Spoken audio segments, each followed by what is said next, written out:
Olá, turma, tudo bem com vocês? Eu sou a professora Daniela, especialista em alfabetização, coordenadora pedagógica, psicopedagoga e também estou aqui para te auxiliar no seu desenvolvimento como professor, como professora, para desenvolver aí a sua sala de aula com métodos cada vez mais eficazes, ensinando as nossas crianças a se alfabetizar cada vez melhor.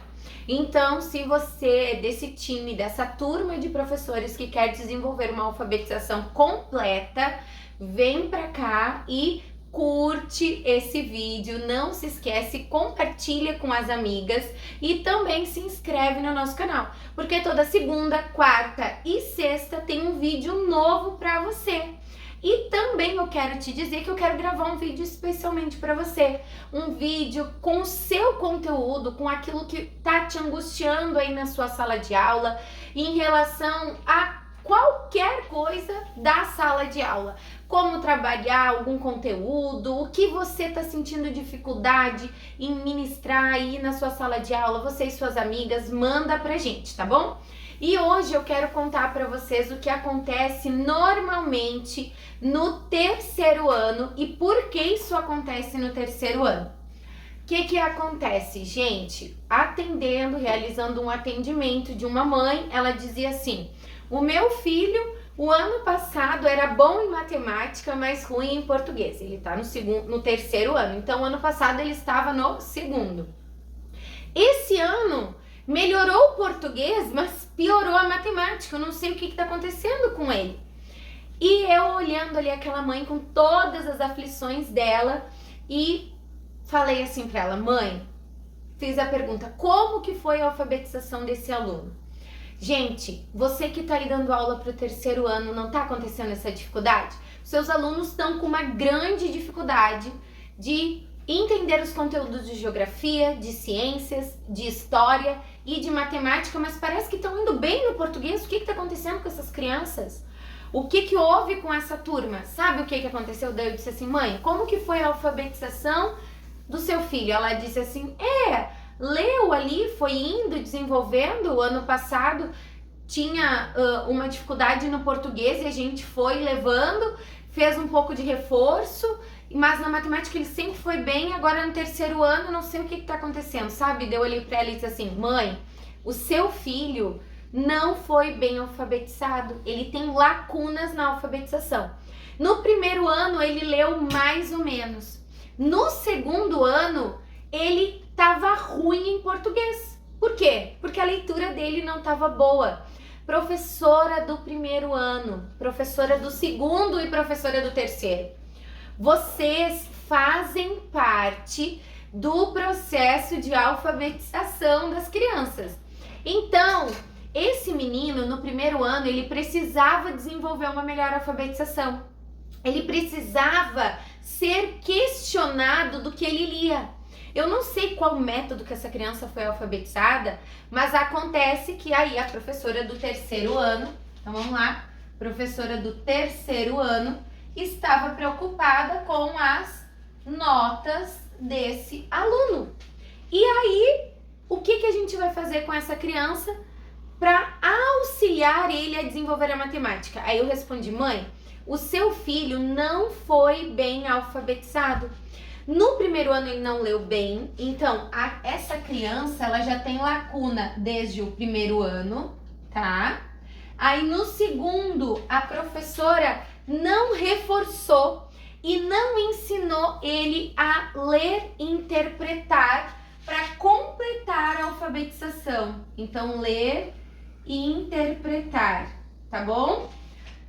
Esses 2 anos aqui, tá? O primeiro ano a criança lê, interpreta textos pequenos e faz ali tira suas próprias conclusões.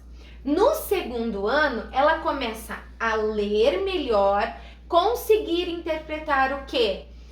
Questões, enunciados, ela vai criando cada vez melhor a sua conclusão. Então, a professora do segundo ano, ela deveria ter finalizado essa alfabetização desse aluno.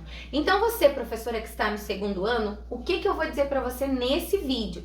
que você, se a sua criança que chegou no seu segundo ano, ela não consegue entender um enunciado, faz ela ler de novo. Ai, mas na minha escola a gente lê os enunciados das provas, a gente diz, prof, vai ser difícil, vai ter choro. Mas antes de você dizer para ela ler o enunciado, faz ela participar. Olha aqui, ó, participar. Do quê? Da leitura. Você sabia que oralidade é uma das habilidades descritas na BNCC? Então, a criança que tem oralidade, que lê bem com entonação de voz, com pontuação, ela interpreta melhor. Nos primeiros dias de aula vai ser um desespero você mandar eles lerem no segundo ano. Mas quanto mais você incentivar, participar da leitura, participar das explicações dos enunciados das tarefas do cotidiano da sala de aula, melhor eles vão estar preparados para a prova. E melhor eles vão chegar no terceiro ano. E muito melhor no quinto. E no ensino médio nem se fala. Então, você está fazendo parte desse processo. Essa criança não teve leitura participativa. Uma criança tímida, tá? Um perfil tímido, que não ia ler em público, precisa ser o quê? Desafiado na leitura. Filho único, guiou pelo caminho. Aí eu disse, mãe, sabe por que ele tá ruim agora? Em todas essas atividades, você tá bom em português? Porque português são perguntas que ele já vem vendo sempre, do cotidiano dele. Que tipo de texto, o que é opinião, coisas simples. Mas o enunciado de matemática que ele precisa ler e interpretar, ele não consegue. E o que a gente faz? O que a gente percebe? Notas baixas. Porque a professora parou de ler as provas, ele não tem auxílio na leitura, então ele não consegue ler e interpretar, cai o desempenho acadêmico dessa criança. O que fazer com essa criança? Gente, coisas simples você vai fazer com seus alunos. Você vai brincar de jogar forca, você vai brincar de adivinha, o que é. Você vai ler textos com perguntas com sentido figurado para que ele desenvolva esse pensamento lógico e vai fazer o quê?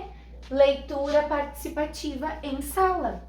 Vai fazer com que eles interpretem as questões. Você vai fazer uma sala de aula ativa, você vai trocar com essa criança. Um dia você vai dizer assim, hoje quem vai ler a pergunta e vai explicar vai ser tal fila. E você vai dividir aquela fila, vai ter 5 perguntas e cada um da fila vai ler e vai contar. E vai dizer para um ajudar o outro e aquela fila é responsável por fazer a interpretação daquele conteúdo. E você vai participando, e você vai perguntando, vai fazendo essa criança desenvolver esse conceito ativo de leitura e interpretação. Para quando chega na hora da prova, que é o final do seu ensinamento, ela consiga ter bons questionamentos e se dar bem na prova, porque ela já sabe se regular na leitura e na escrita. Então, a leitura e a escrita é a base de tudo. Ele era mais ou menos, leu no primeiro ano, no segundo muito ruim em português, mas bom em matemática. Por que bom em matemática? Porque era visual, era só continhas.